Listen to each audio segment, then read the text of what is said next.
দীর্ঘদিন ধরে যুক্তরাষ্ট্রে রয়েছেন চিত্রনায়ক জায়েদ খান। কানাডা ও যুক্তরাষ্ট্রে বেশ কয়েকটি শো করেছেন তিনি। এখন এই নায়ক ব্যস্ত আছেন নিউ ইয়র্ক থেকে প্রকাশিত ঠিকানা পত্রিকার ডিজিটাল প্ল্যাটফর্মের সেলিব্রিটি শো উপস্থাপনা নিয়ে। এইদিকে গত 13ই ডিসেম্বর মোস্তফা সরোয়ার ফারুকীর 840 the great Bangla democracy private limited এতে একটি গুরুত্বপূর্ণ চরিত্রে দেখা গেছে জায়েদকে। সিনেমায় জাকিয়া বারি মমের স্বামীর ভূমিকায় অভিনয় করেছেন তিনি। একজন সহজ সরল মানুষের চরিত্র জায়েদ খান অভিনয়ের মাধ্যমে ফুটিয়ে তুলেছেন। এর আগে প্রেম করব তোমার সাথে সিনেমায় মমের সঙ্গে স্ক্রিন শেয়ার করেছিলেন জায়েদ। এবার নিজেকে ভিন্নভাবে মেলে ধরলেন তিনি। বিষয়টি নিয়ে জায়েদ খান গণমাধ্যমকে বলেন, ফারুকী ভাই মেধাবী একজন নির্মাতা, আমাকে স্ক্রিনে দারুণভাবে উপস্থাপন করেছেন তিনি। সিনেমায় আমার চরিত্রটি খুব বেশি না দেখা গেলেও যারাই দেখেছেন প্রশংসা করেছেন। মোবাইল ফোনে আমার ফেসবুক মেসেঞ্জারে বহু বার্তা পাচ্ছি। সত্যি আমি ভীষণ আনন্দিত। তিনি আরও বলেন, দেশ থেকে প্রচুর রেসপন্স পাচ্ছি। ফারুকী ভাইয়ের সঙ্গে কাজের সুযোগ পাওয়াটাও আনন্দের। উনি জানেন কাকে কোন চরিত্রে কাজ করালে ভালো হবে। মমর সঙ্গে কাজের অভিজ্ঞতা আগেও ভালো ছিল। এই সিনেমাতেও একসঙ্গে কাজ করে ভালো লেগেছে। দেশে ফেরা প্রসঙ্গে জায়েদ খান বলেন, ঠিকানায় সেলিব্রিটি শো শুরু করলাম, আর একটু গুছিয়ে নি। দেশ আমাকে সবসময় টানে। সেখানে আমার মা বাবার কবর। অনেকদিন মা বাবার কবর জিয়ারত করিনি, খুব মিস করছি। পশ্চিমবঙ্গের সিনেমায় অভিষেক হতে যাচ্ছে পরিমণি। নতুন বছরে তার অভিনীত ফেলুওয়াক্সি সিনেমা প্রেক্ষাগৃহে মুক্তি পাবে। আগামী 17 জানুয়ারি মুক্তি পেতে যাওয়া এই সিনেমায় পরিমণি দেখা দেবেন লাবণ্য রূপে। মঙ্গলবার 17 ডিসেম্বর পরিমণি তার ফেসবুক পেজে একটি পোস্টার শেয়ার দিয়েছেন। লিখেছেন, লাবণ্যের সাথে পরিচয় হও, যে তার উষ্ণতা এবং আত্মবিশ্বাস দিয়ে সমস্ত কিছুকে প্রজ্বলিত করে। চমৎকার মন, বিশেষ করে চওড়া হাসি দিয়ে সেই বুদ্ধিদীপ্তভাবে মানবিকতা এবং ভালোবাসাকে ছড়িয়ে দেয়।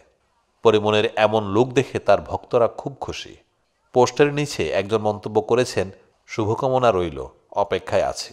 আরেকজন লিখেছেন, ওয়াও। অপর একজনের মন্তব্য, অনেক সুন্দর লাগছে পরি। সিনেমাটি নির্মাণ করেছেন দেবরাজ সিনহা। পরিমণি ছাড়াও অভিনয় করেছেন সোহম চক্রবর্তী। এছাড়াও আছেন কলকাতার অভিনেত্রী মধুমিতা সরকার। শুটিং হয়েছে গত বছরের এপ্রিলে। ফেলুওয়াক্সি সিনেমায় লাবণ্য চরিত্রে কাজ করা নিয়ে পরিমণি বলেছেন, লাবণ্য চরিত্রটা যখন পড়লাম তখন মনের মধ্যে আত্মবিশ্বাস তৈরি হয়েছিল যে এইটা আমি ভালোভাবেই ফুটিয়ে তুলতে পারবো। সেই কারণে চরিত্রটা করেছি। কতটা ভালো পেরেছি বা পারছি সেটা দর্শক বলবে। থ্রিলার ঘরানার ফেলুওয়াক্সিতে নাম ভূমিকায় অভিনয় করেছেন সোহম চক্রবর্তী। ডালিউডের লাশময়ী নায়িকা দিলারা হানিফ পূর্ণিমা, যার স্নিগ্ধ হাসিতে বরাবরই মুগ্ধ দর্শকরা। 90 দশক থেকে শুরু করে এখন পর্যন্ত তার জনপ্রিয়তায় দর্শক মহলে এতটুকুও ভাটা পড়েনি, বরং দিন দিন তো বেড়েই যাচ্ছে। অন্যদিকে কাজ কমিয়ে দিলেও মাঝে মধ্যে পর্দায় ঝলক দেখা যায় অভিনেত্রীর। সরব থাকেন সোশ্যাল মিডিয়াতেও। মঙ্গলবার 17 ডিসেম্বর নিজের ভেরিফাইড ফেসবুক পেজে একটি ছবি পোস্ট করেছেন পূর্ণিমা। সেখানে পুকুর পাড়ে মিষ্টি হাসিতে নজর কেড়েছেন সবার। ক্যাপশনে চিত্রনায়িকা লিখেছেন, সুখী হওয়ার অনেক সুন্দর কারণ আছে।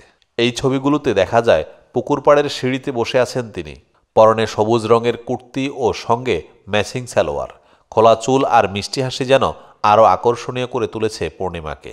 এইদিকে ছবিগুলো পোস্ট করা মাত্রই ভক্ত অনুরাগীদের মন্তব্যের ঝড় উঠেছে অভিনেত্রীর কমেন্টস বক্সে। তার রূপের প্রশংসা করেছেন সবাই। একজন লিখেছেন, ছবিগুলো সুন্দর। আরেকজন লেখেন, মাশাল্লাহ, খুব সুন্দর লাগছে। প্রসঙ্গত, জাকির হোসেন রাজু পরিচালিত এই জীবন তোমার আমার মাধ্যমে চলচ্চিত্রে পা রাখেন পূর্ণিমা। চলচ্চিত্রটি মুক্তি পায় 1997 সালে। তখন তিনি ক্লাস 9-এ পড়তেন। এরপর বহু সিনেমায় অভিনয় করেছেন তিনি।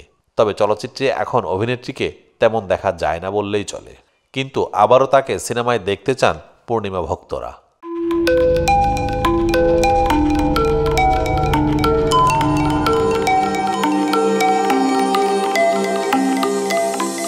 টিভি, দেশ ও দশের কথা বলে।